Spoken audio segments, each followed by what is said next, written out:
pour décrire un peu l'identité, je reprends une parole de Malcolm X qui disait on est juste la résultante de toutes nos expériences. C'est-à-dire que je ne suis que ce que j'ai pu expérimenter dans ma vie. Mais moi, j'ajouterais des choses. En réalité, je ne suis que le résultat de ce qu'Allah a planifié pour moi et aussi de la manière dont j'ai utilisé mon libre arbitre. Ce qui va engendrer les lois d'Allah, la gérance d'Allah. J'utilise mon libre arbitre pour être dans l'obéissance d'Allah, c'est la bénédiction qui m'attend.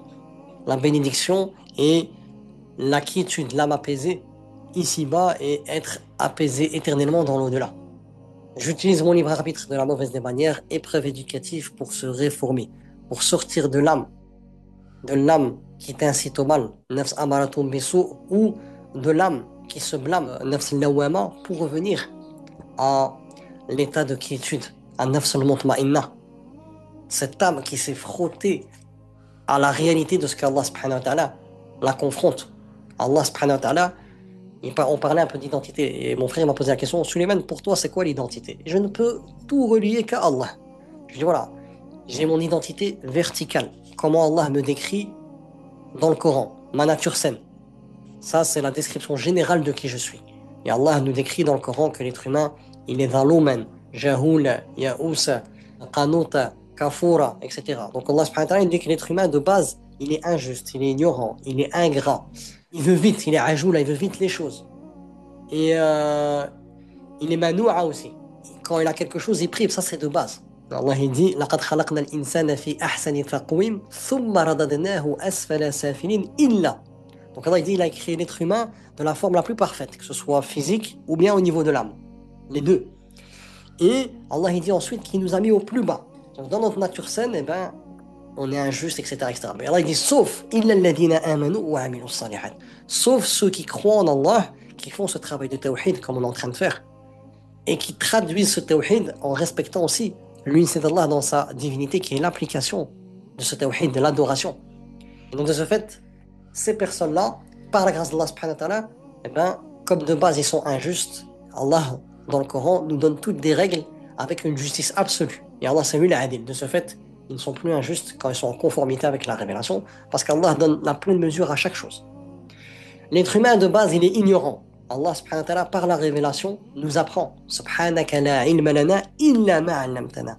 Gloire et pureté à toi, Allah, on ne sait que ce que tu nous as appris. Donc de ce fait, cette deuxième caractéristique, qui est dans notre nature saine, eh ben, on la corrige par le savoir qu'Allah nous donne. L'être humain, il est pressé, il veut tout avoir. Et Allah subhanahu wa ta'ala nous éduque par la révélation que c'est lui qui se charge de tout. Et c'est lui qui accorde la patience. Wasbir wa ma sabruka illa billah. L'être humain, il désespère très vite. Et Allah nous dit dans le Coran, nous éduque avec sa connaissance, quand Allah nous dit La taqnatu min rahmatillah, ne désespérez pas de la miséricorde d'Allah.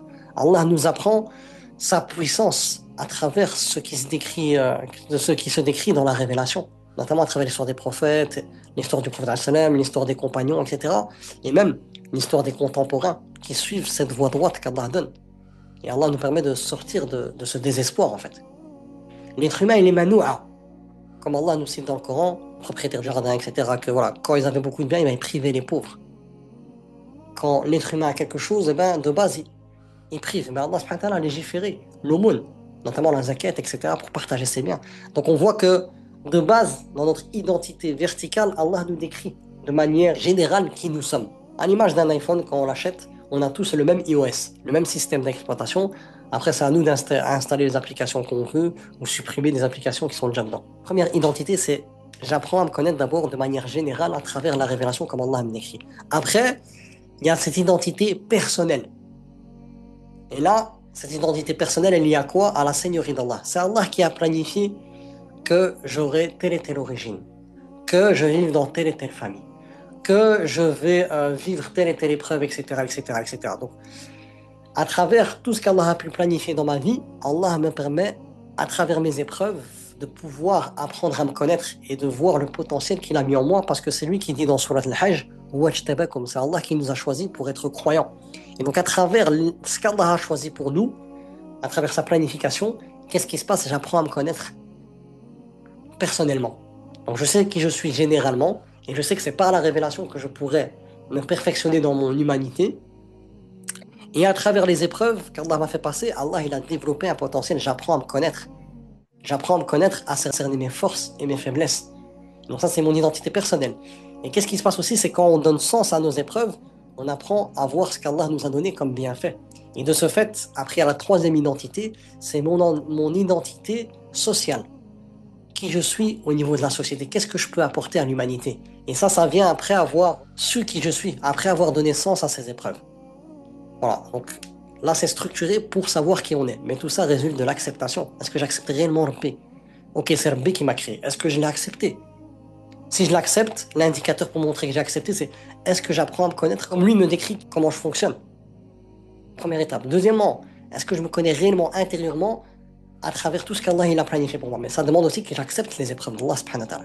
Je ne peux pas apprendre à me connaître intérieurement à travers ce qu'Allah a planifié pour moi si je n'ai pas accepté ce qu'il m'a donné en fait. Et c'est qu'après qu'Allah subhanahu wa ta'ala te permet de pouvoir, par sa grâce, découvrir ton identité sociale. Qu'est-ce que tu peux amener à l'humanité en fonction de ce qu'Allah subhanahu wa ta'ala t'a permis de découvrir. Parce que c'est lui qui t'a choisi. Et Allah subhanahu wa ta'ala fait toujours la chose parfaite. La chose parfaite au moment parfait et de la manière parfaite. Et chacun d'entre nous, on peut amener quelque chose dans notre passage dans cette vie d'ici-bas. Et chacun à sa manière. Et chacun avec la règle qu'Allah donne. La yukallifullahu nafsan illa wus'aha. Allah n'accompagne une charge supérieure à ce qu'on peut supporter. Et donc chacun d'entre nous, en fonction des capacités qu'Allah nous a données, on a tous l'opportunité de pouvoir apporter quelque chose. En sachant aussi à travers les noms et les attributs d'Allah qu'on a acceptés, j'ai accepté qu'Allah c'est lui al-Nafi'. Et c'est lui al-Dhar. Le seul qui peut être utile et le seul qui peut nuire, c'est qu'Allah subhanahu wa ta'ala. Je l'ai accepté. Donc, je recherche l'assistance auprès d'Allah subhanahu wa ta'ala pour qu'il puisse me permettre d'être utile à moi-même et aux personnes qui m'entourent. Et je recherche l'assistance auprès d'Allah qui est al-Dhar, le seul qui peut nuire de la nuisance de ma personne aux autres. Ya Allah, préserve-moi du mal de mon âme. Et Ya Allah, que je puisse aussi être injuste et nuisible pour les autres. Ya Allah, préserve-moi. Et donc, l'acceptation des trois fondements, l'acceptation de la Seigneurie d'Allah subhanahu wa ta'ala et de ce que ça implique, et l'acceptation de chaque nom et chaque attribut d'Allah, ça donne une manière d'agir subhanahu et une légèreté où on se sent plus léger qu'une plume. C'est pour ça qu'Allah subhanahu wa ta'ala dans Surat Al-Nazi'at, il parle de cette agonie de la mort. Il parle de cet état quand les âmes, il y a certaines âmes qui n'ont pas accepté qui est Allah subhanahu wa ta'ala. Qu'ils ont pris une petite part ici, mais qui n'ont pas accepté Allah subhanahu wa ta'ala comme lui se décrit. Et donc de ce fait, ils ont vécu au nom de leur passion et en dehors de la révélation. Qu'est-ce qui se passe? Ces personnes-là, leur âme, elles seront arrachées. Parce que leur âme, elle sera lourde de tout ce qu'ils ont pu faire, en fait, en dehors du cadre d'Allah. Et de ce fait, le fait est que l'âme sait ce à quoi elle sera confrontée, elle ne voudra pas sortir. Et l'ange de la mort devra arracher son âme. Et la douleur que ça implique, qu'Allah subhanahu wa ta'ala puisse nous préserver d'être parmi ceux-là. Et les autres, et l'âme qui sort toute contente, toute apaisée, etc. Ça, c'est une âme qui est légère. Pourquoi? Parce que elle a accepté tout ce qui émane d'Allah. Elle a accepté qu'en réalité, qu'il y a des épreuves qu'elle a vécues, que c'est elle qui les a provoquées. Parce qu'elle n'a pas respecté le cadre d'Allah. Elle a accepté de ne pas être dans la position victimaire comme Iblis. Quand Allah l'a éprouvé et il a remis la faute sur Allah. Par quoi tu m'as trompé? Tu as planifié cette épreuve pour me tromper. Alors que non. C'est toi-même qui t'es trompé toi-même. C'est ton ego, ton orgueil qui t'a trompé. Et nous, on accepte de ne pas faire comme Iblis. On accepte d'être comme Adam alayhi salam, notre père Adam et notre mère Hawa, qui, une fois qu'ils ont commis le péché, ont accepté que l'erreur vienne d'eux et pas d'Allah. Et qui se sont réformés. Et donc, cette troisième condition de la ilaha qui est l'acceptation, elle est très très très importante. Mais elle ne suffit pas aussi. Pour l'instant, on a vu le savoir que signifie la ilaha illallah, savoir chaque fondement, qu'est-ce qu'il signifie. Le tawhid de la Seigneurie, qu'est-ce que ça implique? C'est quoi? L'unité d'Allah dans sa divinité, qu'est-ce que ça implique? C'est quoi? L'unité d'Allah dans ses noms, les attributs, chaque nom d'Allah, qu'est-ce qu'il implique dans ma vie? Chaque attribut d'Allah, qu'est-ce qu'il implique dans ma vie? Ça, c'est le savoir, la première condition. Deuxième condition qu'on a vue, c'est la certitude. Mais elle ne suffit pas aussi. Avoir la certitude qu'Allah subhanahu wa ta'ala, c'est à lui qu'appartient seul la Seigneurie. La certitude dans l'unité d'Allah, dans sa Seigneurie, dans sa divinité et dans ses noms et ses attributs.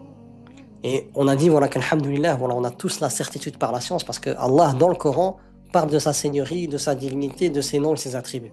Et le Coran est un livre que personne ne peut imiter parce qu'il émane d'Allah. C'est un attribut d'Allah et Allah subhanahu wa ta'ala, il n'y a rien qui lui ressemble. Et on ne peut pas comparer la parole d'Allah à la parole des créatures et la preuve c'est que personne ne peut imiter le Coran en langue arabe.